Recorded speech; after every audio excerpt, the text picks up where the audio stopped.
Our topic tonight, as you know, are we making progress with Iran? A question which will be with us for a while. Progress toward what occurs to a lot of people. The president, early in his administration, opened his hand to Iran, and perhaps had in mind something like an evolution in a positive direction of our larger relationships. And more immediately, of course, the president sees the Iran deal as a significant breakthrough, slowing down, if not preventing eventually, the acquisition of a nuclear arsenal by Iran.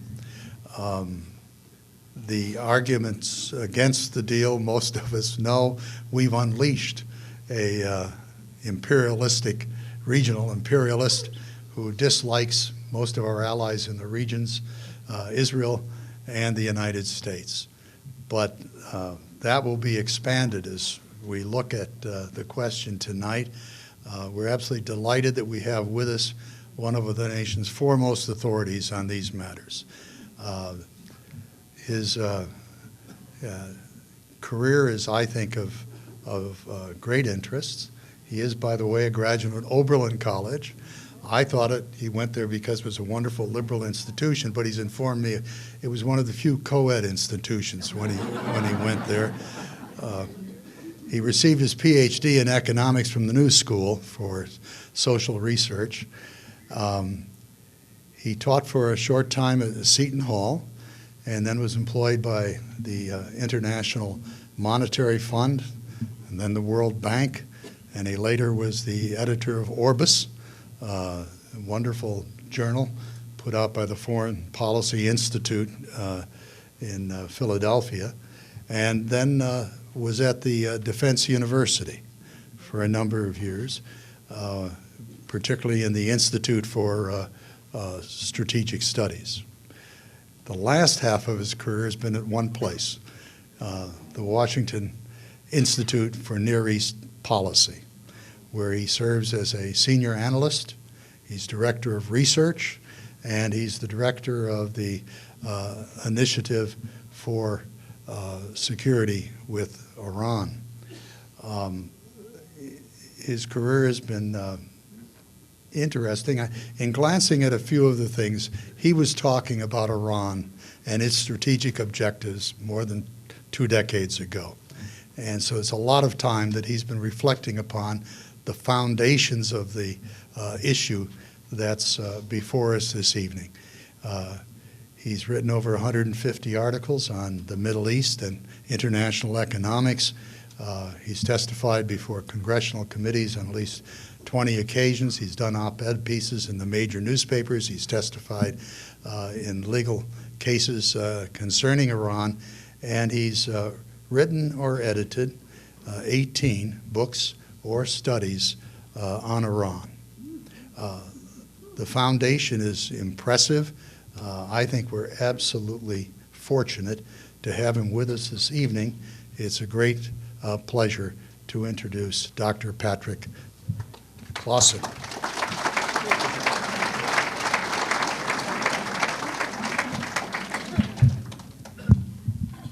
Well, if you haven't noticed, the Middle East these days is rather a mess. And Iran doesn't seem to come up as much as places like Iraq, Syria, Libya, Yemen, where there are horrible wars going on. And the administration cites this as evidence that we made a real breakthrough with Iran with the nuclear agreement last year.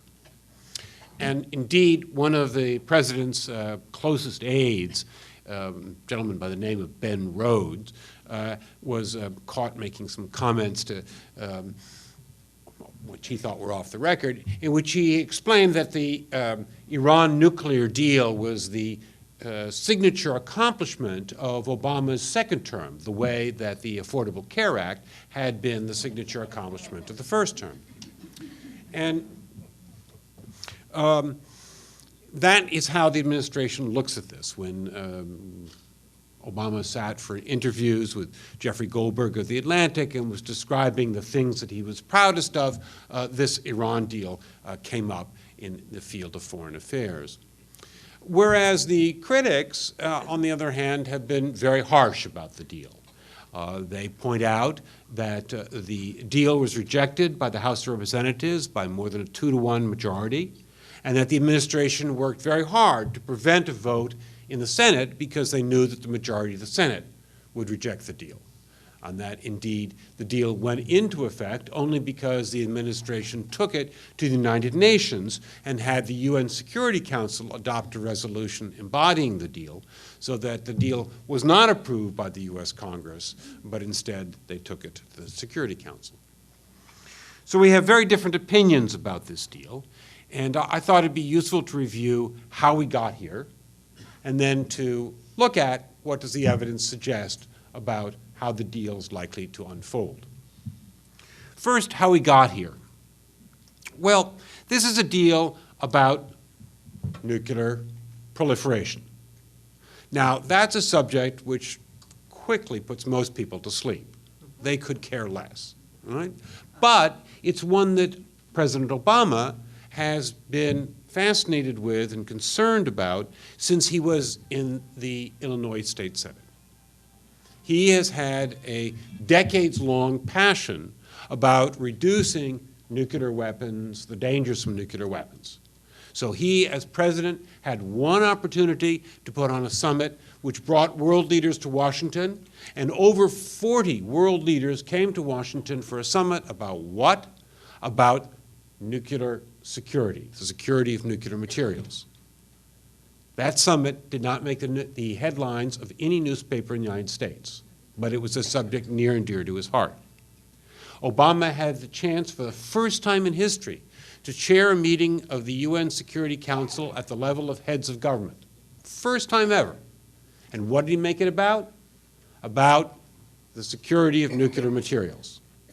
Again, I don't know a single American newspaper which put on their front pages the results of that meeting, which was a Security Council resolution. And during the 2010 election cycle, the president's advisors were openly complaining to the Washington Post that rather than throwing himself into campaigning, President Obama, in that off-year election, President Obama was spending his time and passion negotiating an arms control agreement with the Russians to reduce the number of nuclear weapons. So this has been an issue which the president has long taken very close to his heart, and where he's felt frustrated that he's not been able to accomplish much. And that helps explain his great interest in the Iran nuclear deal. Furthermore, this Iran nuclear deal fits very much with the general approach that Obama has taken to the question of how to improve America's security. Because Obama has, on many subjects, regarded the key task facing policymakers as how to improve relations with countries that have had historically bad ties to the United States, how to address the historic grievances of a Cuba, a China, a Russia, or an Iran. And so that has been what Obama has thrown himself into. And he has concentrated much less on the question of U.S. relations with allies.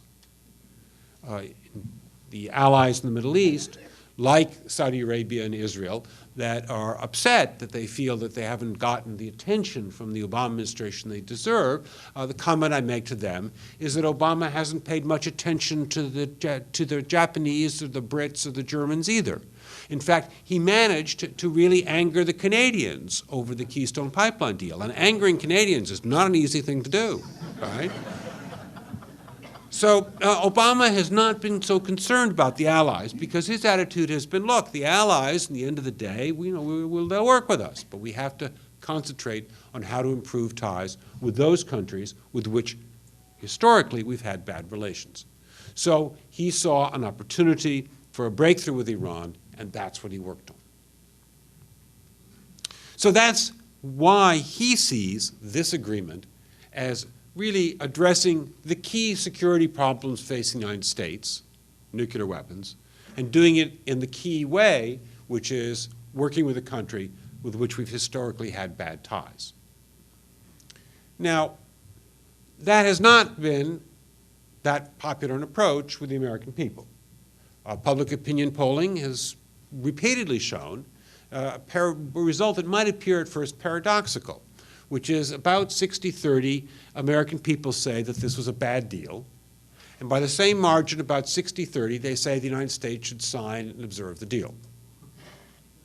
And I think that what captures that viewpoint is a comment made by former Secretary of Defense Bob Gates, in which he said, look, I don't like this deal. I wouldn't have negotiated it. But since we negotiated it, we have to sign it and live with it because we came up with it, so we can't back out on it now. And we have to find ways to make it as good as we can. And I think that that probably captures much of the popular mood. But goodness knows, there is also a mood out there which says, nope, this deal stinks. We got to get rid of it. And if we listen to Mr. Trump, for instance, that's something which on Mondays, Wednesdays, and Fridays he says, whereas on Tuesdays, Thursdays, and Saturdays he says that he would implement this deal in a very strict and forthright manner. And if we look at Secretary Clinton and her approach to this matter, what we see is that she has all her life, and in this campaign, what she has focused on has been much more the traditional approach of American leaders in the post-World War II era towards the question, the fundamental question of how to guarantee America's security, and that has been to cement our relationships with our allies. Quite the opposite of Obama's approach. So her interest as First Lady, as Senator, and as certainly as Secretary of State was how to work with allies. And I think that is the approach that she is going to bring to this matter. Because what she is going to say is, look, this deal may be good, may be bad, but boy, we got a real problem that our best friends in the Middle East, the Israelis and the Saudis, think the deal stinks. And that we have sacrificed their interests in order to achieve this deal. And that's a real problem. So I think that she is going to concentrate a lot of her effort on this matter, on figuring out what she can do to work with the Israelis and the Saudis to address their concerns and to see ways in which this deal can be implemented in ways that they're going to find more satisfactory. The way she put this in the first speech she gave about the matter, and it's really her most considered speech about it, is she described her attitude towards the deal as yes and. In other words, yes, do the deal, since we negotiated it, and do a lot of other things to address the concerns of our friends in the region. And what are those concerns of the friends in the region? Well, interestingly, it's the Saudis who've been more articulate about explaining their objections rather than the Israelis. And what they have said now for many years is that they thought it was a mistake to concentrate on a negotiation about Iran's nuclear program. By the way, I spent many years on an advisory panel out at Sandia National Labs where they build the dang things. And I was fascinated that a fair chunk of the people there who build them called them nuclear rather than nuclear. So if I slip occasionally, it's not just because I'm in good company. And what the Saudis said is that the Iranians, why do they want this nuclear capabilities? They want it in order to advance their destabilizing activities in the region and their aggressive agenda in the region. And that just as they've caused trouble in Hezbollah for the government of Lebanon, and just as they've caused trouble with supporting the Hamas movement that's undercut the Palestinian Authority, as well as attacking Israel. We often forget that the Iranian support for Hamas, the ones who suffered the most from this has been the Palestinian Authority and not the Israelis. But both of them have suffered from it, goodness knows. And so that the Saudis say is that what has to be confronted is Iran's destabilizing activities. And that the nuclear program is just a symptom of that. And if we do a deal with the Iranians about their nuclear program, that deal could look like what we are saying to the Iranians is park your nuclear ambitions for a while, and then we will turn a blind eye to your non-nuclear destabilization of the region. So the way the Saudis concerned was that the deal would be at their expense. Or as they like to say to American officials, we are not at the table, we are on the table. All right? They didn't like that. All right? It's much more comfortable to be at the table than on the table. And so that's been their objection. Now, the Israelis started out focusing more on the existential threat that a nuclear weapon would represent to a small, compact country like Israel. But frankly, the more they thought about it, the more they came around to accept much of the same viewpoint as the Saudis, which is to say that the Iranian activities in the region are the real problem, and the nuclear program is an expression of one way in which Iran wants to be able to carry out those kind of activities. I'm not saying that anyone thinks that Iran would use nuclear weapons to attack somebody in order to carry out these destabilizing activities. But there is this whole body of thinking about nuclear deterrence, which says, I think reasonably, unfortunately, that if a country has nuclear weapons, then it has something of what the phrase that's used in the business is a nuclear umbrella that protects it for engaging in other activities. That other countries will think twice before they tell the Iranians to knock it off, or before they threaten the Iranians with retaliation for something the Iranians may have done if the Iranians have nuclear weapons. And so the fear is that an Iran armed with nuclear weapons would be better able to carry out these destabilizing activities.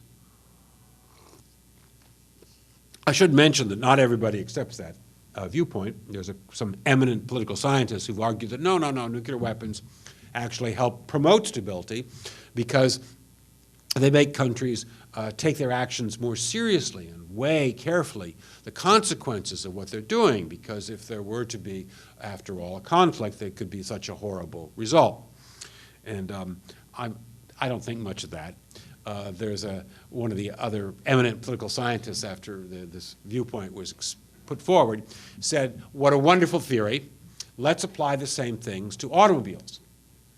And let's require that drivers tie sticks of dynamite onto the rear and front bumpers of their cars. Because if they have sticks of dynamite on the front and rear bumpers of their cars, there'll never again be an automobile accident, because everybody will drive so carefully, because they know that the consequences would be so terrible if they, in fact, were reckless or careless or miscalculated.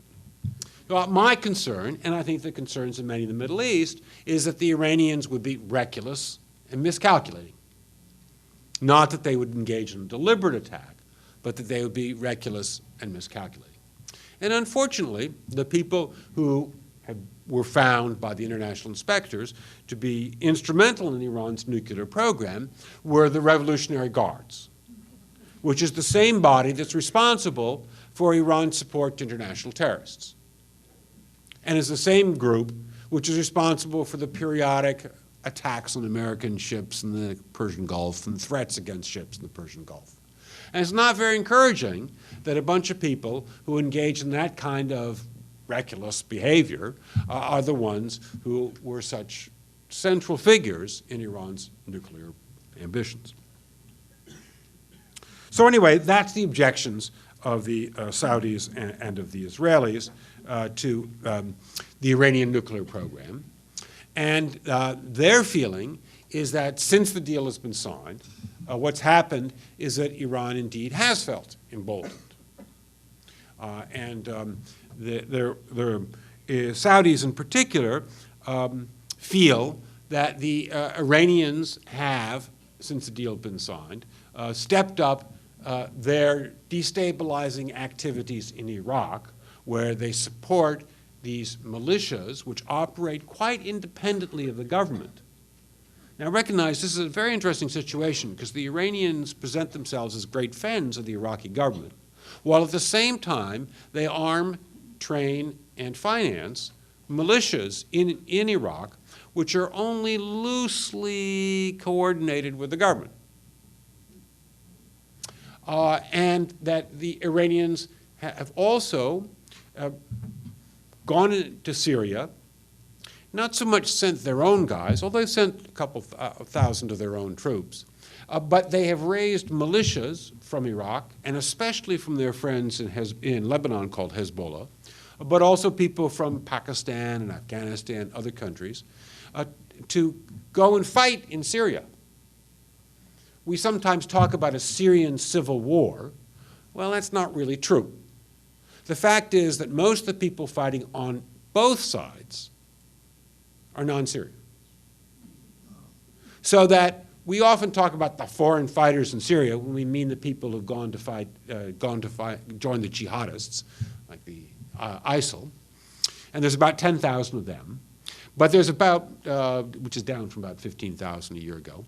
But there's about 20,000 Shia militia. And by the way, the Syrian army has so shrunk that, and so many Syrians are unwilling to do anything other than defend their own community, that the Syrian army is only able to put about 20,000 guys in the field. There are a lot more people who will turn out to defend their own village, but when it comes to the fighting in Aleppo, for instance, there was a big battle almost a month ago now. And in that battle, it was interesting that the rebel side, the anti-regime side, was capturing the radio conversations of the other side.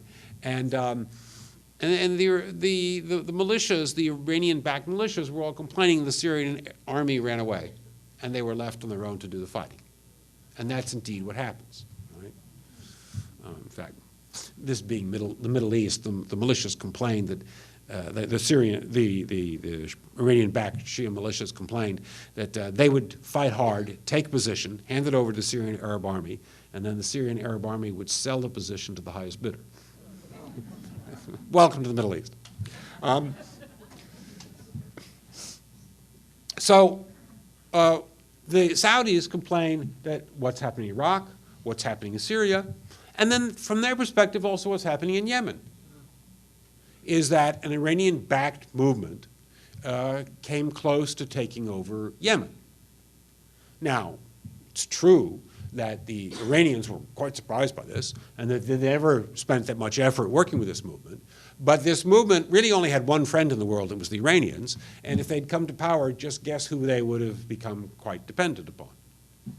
And then the Saudis also point how the Iranians have been, to their mind, very involved in the protests in the Shia majority population of the country of Bahrain, which is a small island offshore in the Persian Gulf offshore Saudi Arabia. And just to make things fun, an important Iranian official bragged that Iran now controlled 4 Arab capitals in Baghdad, Beirut, and Damascus, and Sana'a, the capital of Yemen, and would soon control a 5th in Bahrain. Well, the Saudis kind of felt encircled. And the Saudis felt that the United States wasn't watching their back. And so therefore, they launched a war in Yemen. And they've been at it now for about a year. And they don't pay very much attention to us because they don't think we were paying them much attention to them. And the Saudi approach is when they discover that the opposition forces have set up their headquarters in the hospital, Saudi attitude is, well, so what? Let's bomb the hospital. And they've been doing that. Not very pretty results. But that's what happens. We don't have the influence that we once did with them. because they don't think we got their back. And indeed, there are many people in the Middle East who think that the United States is trying to work out a deal with the Iranians, and that the United States isn't necessarily going to be helping them and supporting them. And so therefore, they've got to figure out their own security options. That's not good for stability in the Middle East. Not at all good for stability in the Middle East. So that's about where we stand. Well, what would be my overall evaluation of this deal? My overall evaluation of this deal would be quite like that of Henry Kissinger and George Shultz, who wrote a long op-ed in the Wall Street Journal when the first preliminary deal with Iran was announced about a year and a half before the final deal. And what they said is that this preliminary deal, and the final deal does the same thing, buys us time. Well, what are you going to do with that time? What's your strategy for what to do with that time? And that is the kind of question that I think remains open. Now, I thought it was very unfortunate that when the nuclear deal was announced, that the partisan atmosphere on both sides was so intense that it really wasn't possible to have the kind of sober discussion with experts that took place during the arms control deals with the Soviet Union. And during those days, what would happen is that the pros and cons of the deals would be discussed at great length. And the senators recognized that they couldn't tell the administration to go back and renegotiate the deal. But what they could do, and did do in a number of cases, was adopt what they called perfecting provisions, in which they said that the approval of the deal was going to be conditional on the administration also agreeing to take a series of other steps, and also that the approval of the deal would be conditional on the United States government adopting certain understandings about what the deal meant. Because like any deal, there's ambiguous language in there. And I mean, the way in which diplomats often reach agreement is by coming up with some ambiguous phrase which the two sides interpret differently.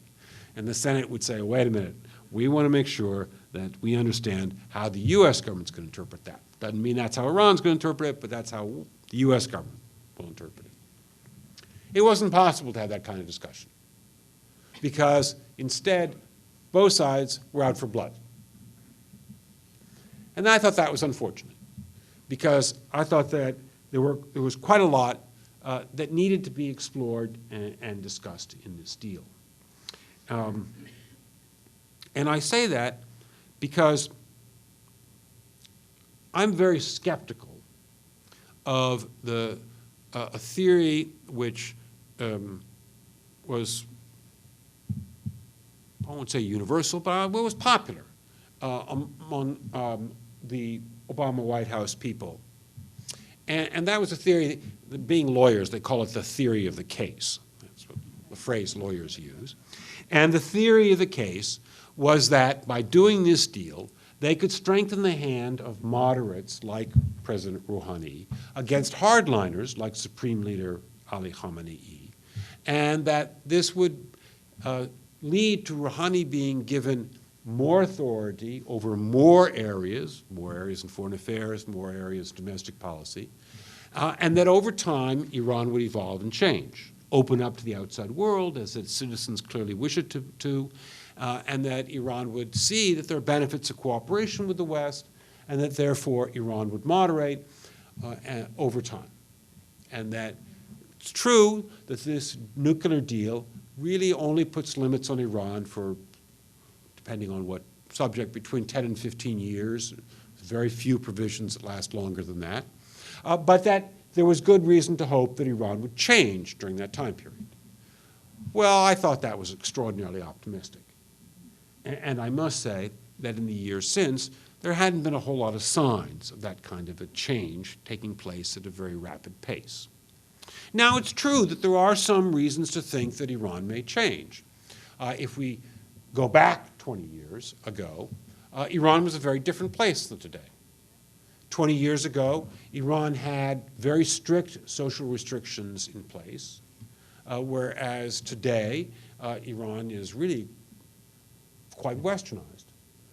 Supreme Leader Ali Khamenei has spent the last 25 years warning about Western cultural invasion and saying that miniskirts are more dangerous than tanks, right? That's a direct quote.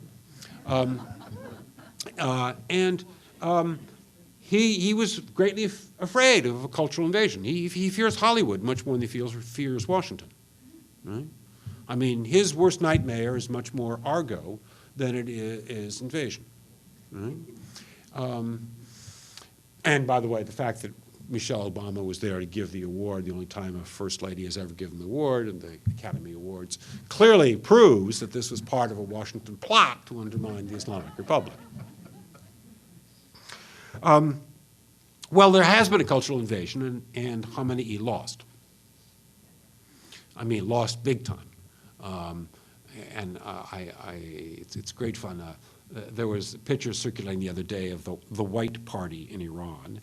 And I don't know if you're familiar with these events, but let me just simply say the pictures from the White Party in Iran don't look that different from the pictures of the White Party in New York or Paris or Los Angeles. And if you Google richkidsoftehran.com, you will see some fascinating pictures of how westernized Iran has become.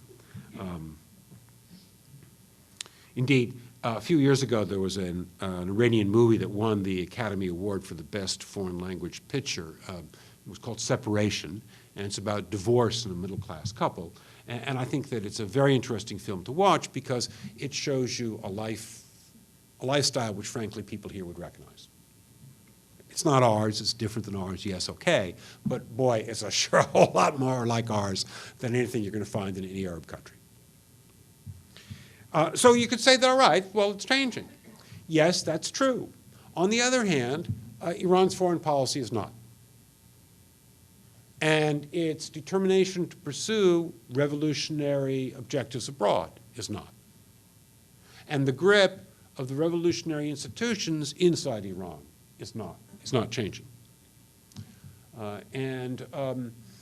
We still have a dedicated minority which thinks that it's more important to be revolutionary than to be accepted.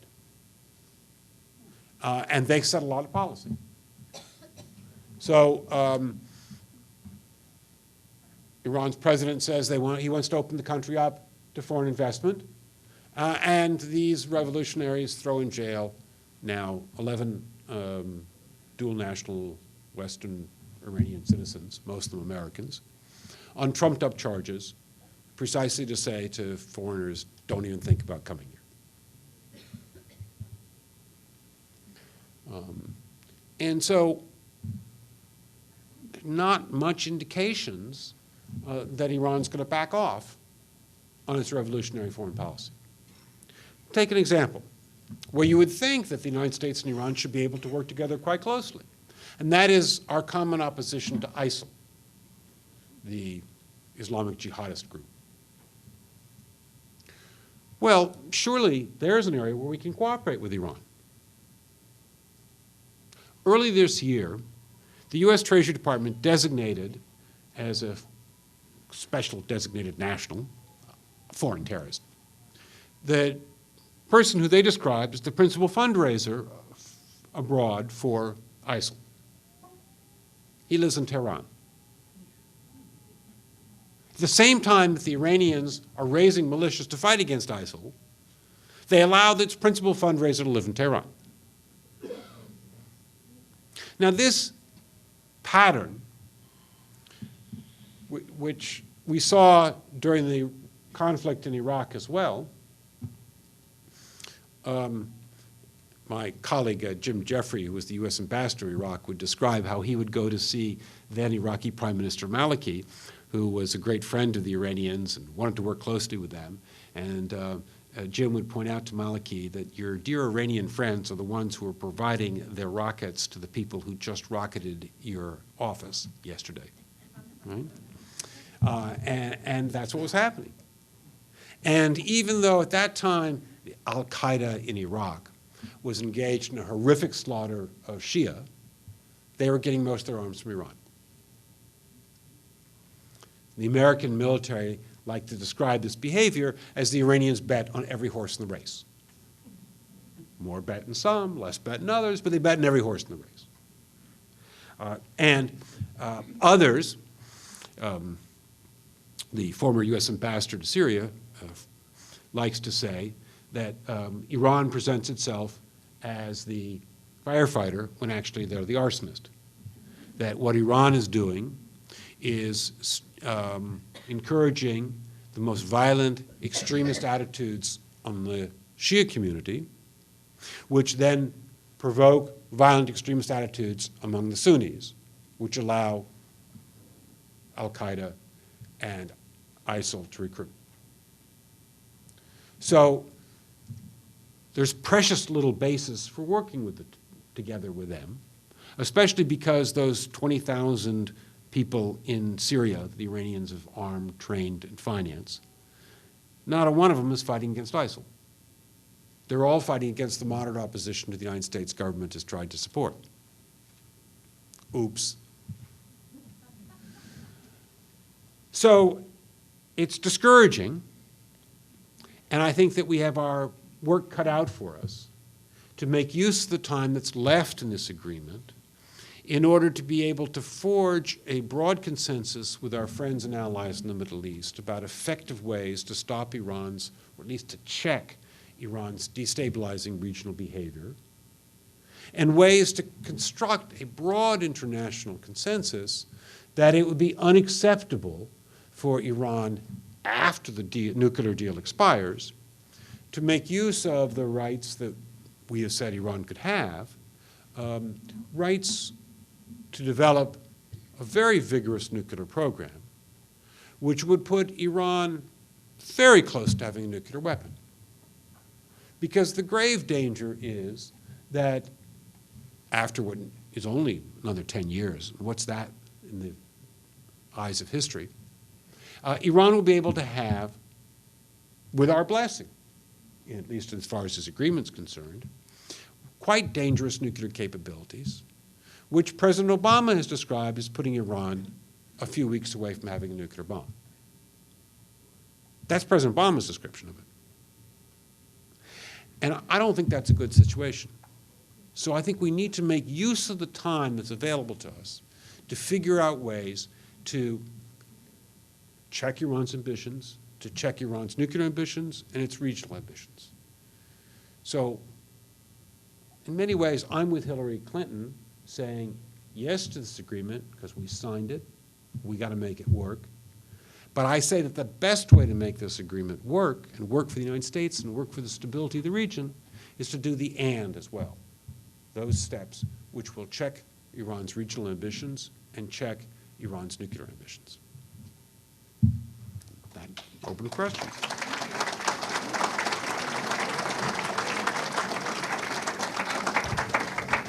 Well, thanks very much. There's a lot of interesting ground that we've covered. When you call upon people, I'm going to ask you to do us one favor, and that is repeat the question for our television camera. Great. Come on, grab your hand. Sir. So the question is, I described Iran as destabilizing the region, threatening the region. So what's their plan? What's their long-term goal? What do they want to accomplish? Well, it helps to realize that while we look on Iran as a middle-sized country that causes trouble, the Iranians look upon themselves as one of the world's great civilizations. May I remind you that the first marathon was run to bring the news from the desperate battle against the mighty Persian army invading Europe. And if you ever have the pleasure of visiting the Taj Mahal, admire that beautiful building and all the inscriptions on it, which are in the Persian language. because that was the language spoken by the people who built it. That's the Iranian sense of their natural space. And they've been around for 2,500 years in that space. So, from their perspective, they are the natural empire in the region. And the approach of the Islamic Republic has been to provoke instability. Whether it's in Lebanon, I mean, look, Lebanon, after all, at the moment, you could say could be an Iranian ally. But instead, the Iranians keep the central government very weak and keep a powerful militia which operates out, it's called Hezbollah, which operates outside the government.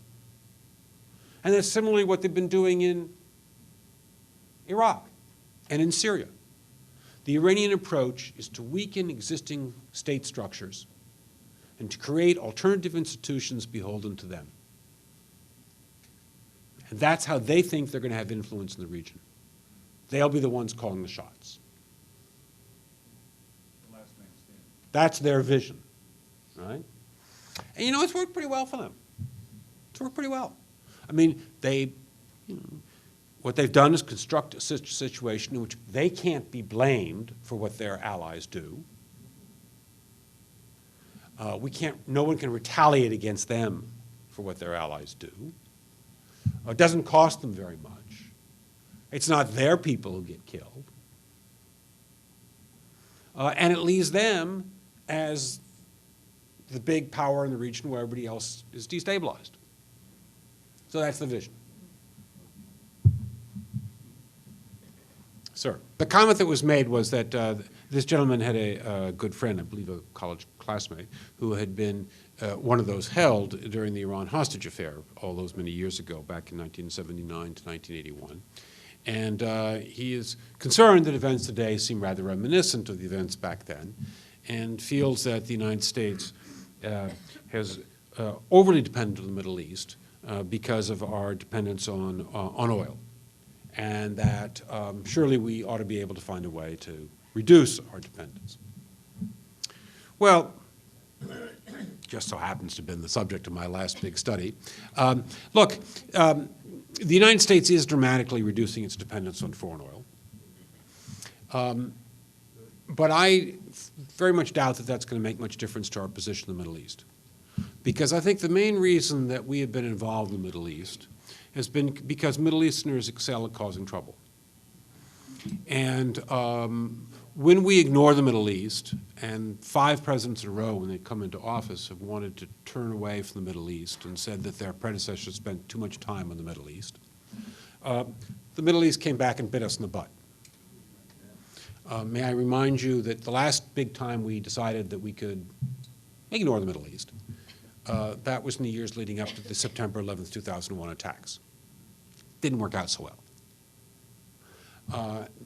And we were not involved in Afghanistan after September 11th because of oil. Afghanistan doesn't have any. And so I think the reason that we're involved in the Middle East is because it's a region that's extremely unstable and that unfortunately exports its instability. And right now we see movements that are doing their best to encourage people, and not just people in Orlando and San Bernardino, Paris and Brussels, to engage in murderous attacks. And that's the reason we have to be there. And that's true even if we become an oil exporter again. So I don't think that oil has been the principal driver of our involvement. It's been a factor, certainly, but I don't think it's been the principal factor in our involvement, and I doubt that it will be in the future. So I suggested that we need to do something over the next 10 years to change the situation, and she's saying, well, what? Look, I only had 45 minutes. I can't lay out the solution to all the world's problems. I got ideas on a number of the issues. But until there's an agreement that the United States needs to be actively involved in the region, there's no point in my putting forward all these wonderful plans. So people like me, people in my office, have for years now made suggestions as to what could be done to check the Assad regime and its slaughter of civilians in Syria. And we have found no receptivity whatsoever on the administration, because the attitude has been, not our fight, don't want to get involved, not for us. And it's very hard to break through that. Now, what we have repeatedly said to the administration, and I think correctly, has been things will get worse, your options will get to be more limited, and the criticisms will get to be harsher. Hundreds of thousands more people will die. And it'd be better to take an imperfect action today rather than say that all of your options are bad and you're not going to take any imperfect action. That the most imperfect action is no action. We've gotten nowhere with that. Nowhere. And therefore, what I try to do is build a case for why we ought to be actively involved. Once we have an agreement that, okay, gosh darn it, we're going to have to be actively involved again, then we can start discussing limited steps that we can take. We clearly don't want to go back to the, let's jump in there with all 16 feet. But I think that limited involvement can make a difference. For a long time, the critics of our point of view said that limited involvement in Syria would just suck us into a quagmire and not lead to any change. Then the Russians show up with 37 planes, stabilize the Assad regime, and you know that argument says it's got to be a quagmire and you can't do anything with limited force. 37 planes, no soldiers on the ground, and they stabilized Assad? Oops. So I think that limited action can make a difference. I'll be happy to come back sometime and talk about limited action on pick the topic. But first we've got to build support among the American people for taking limited action. The question is about the different elements of the agreement. Some of them will last for 10 years, some for 15 years. Centrifuge limits last for 10 years. And some go on. The IEA enhanced supervision goes on. That's the International Atomic Energy Agency for 25 years. And the questioner said, well, why focus just on the 10 years? And he said that he thought that President Obama's focus on nuclear proliferation was an appropriate one, given what an existential threat nuclear weapons represents. Well, I focus on the centrifuges for the simple reason that that's what the last 3 administrations have described as the long pole in the tent, the thing which is the hardest thing to do if you want to have nuclear weapons. And it was President Obama who said that once Iran can have all the centrifuges they want, then Iran would only be weeks away from a nuclear weapon. So I think that that 10-year element of the limitation on the centrifuges is the one I would focus on. And unfortunately, in simplifying it, what I haven't said is it's 10 years only if the IEA, there's a tripwire which can accelerate that process. And it appears that the IEA is going to trip that wire, and so that the limitation may be less than 10 years. It's a maximum of 10 years.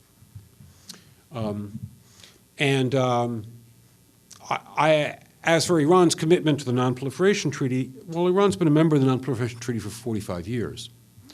And it's been in violation of that treaty for at least 23 of those 45 years.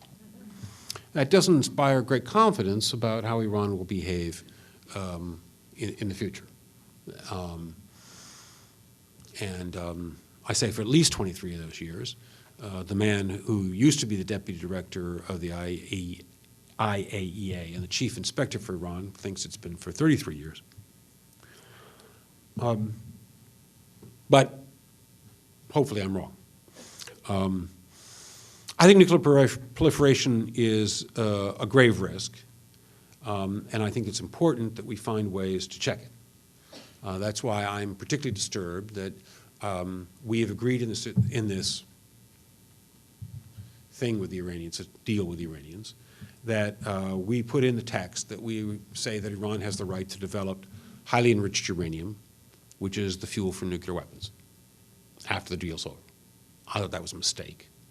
I think we need to, I thought Secretary of Energy Moniz had it right when he said that if Iran were to exercise this right, that would send up, that would start alarm bells ringing.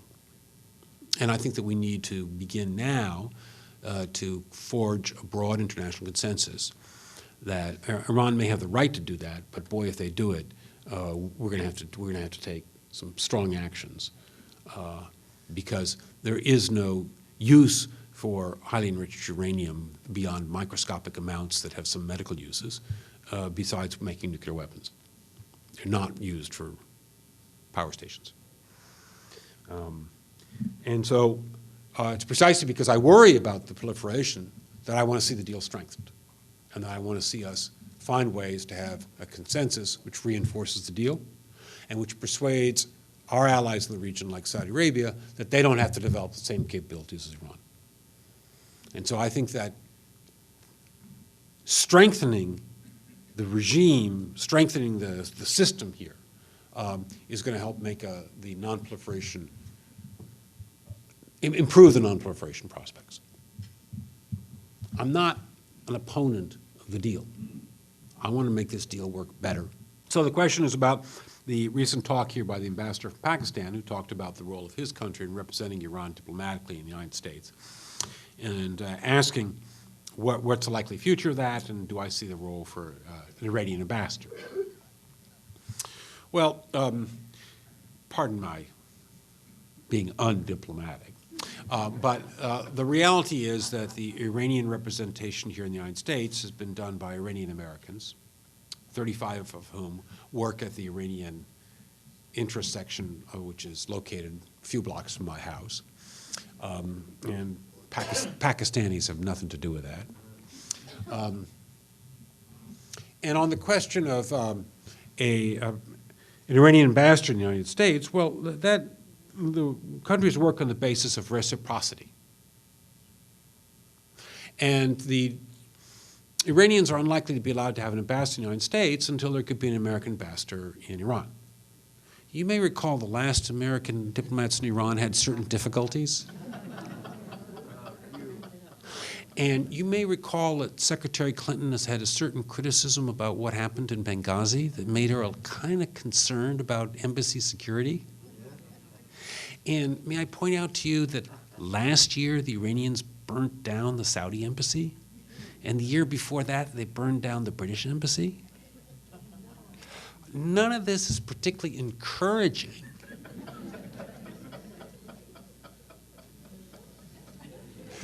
So, don't hold your breath. Relationships between Russia and Iran. Well, if we peel the clock back 200 years ago, Iran was about twice its present size. And most of the territory it lost to the Russian Empire, what are now independent countries like Armenia, Azerbaijan, Turkmenistan, Uzbekistan, and so on. And for a long, long time, Iranian history was marked by a national shame at the disgraceful treaties with Russia, in which Russia was encroaching more and more on Iran. And in fact, in 1907, Russia and Britain formally divided up Iran into spheres of influence. And then after the Bolshevik Revolution, the Soviet forces invade Iran and take over part of the northern part of the country, get driven back by the British. And then, of course, during World War II, the Soviet forces occupy northwestern Iran and evacuate only when Truman, depending on how you read the record, Truman at least offered an indirect threat of using nuclear weapons against the Soviet Union in 1946 to get Stalin to back off. It's not a history of warm and bubbly relations, is it? And that's why it's been particularly intriguing that the Islamic Republic has decided that it would work with the Russians on arms, including the truly stunning decision to allow the Russians to use Iranian air bases until the Russians had the poor taste to publicly discuss this. And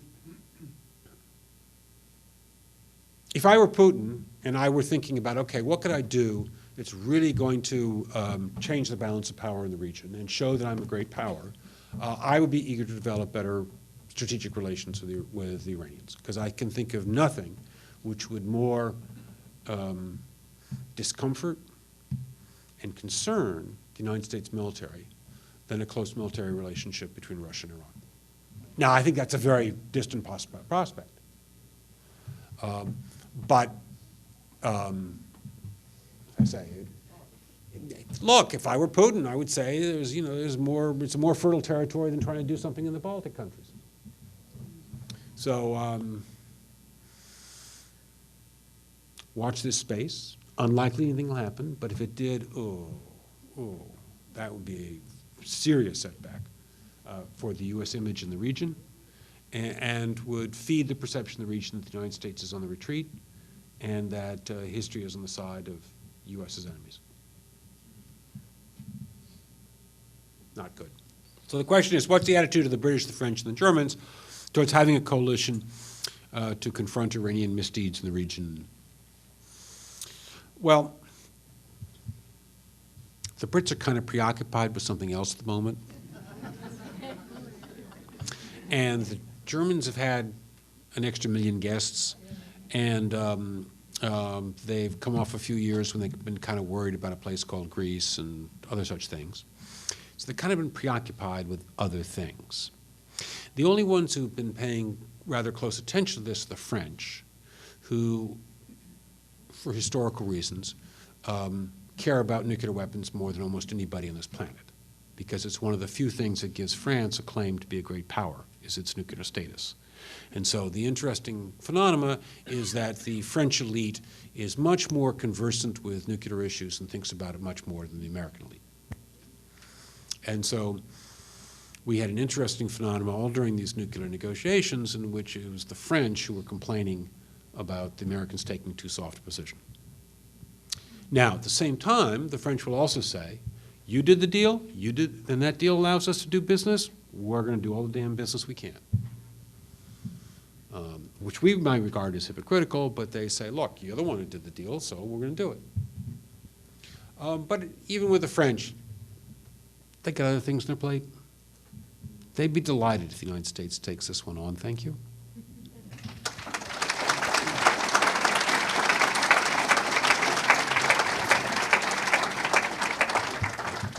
It took the speaker to remind me that it was 10 minutes after 7.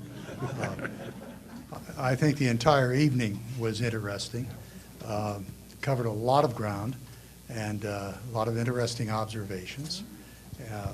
Marvelous evening for all of us. Thank you very much. Thank you.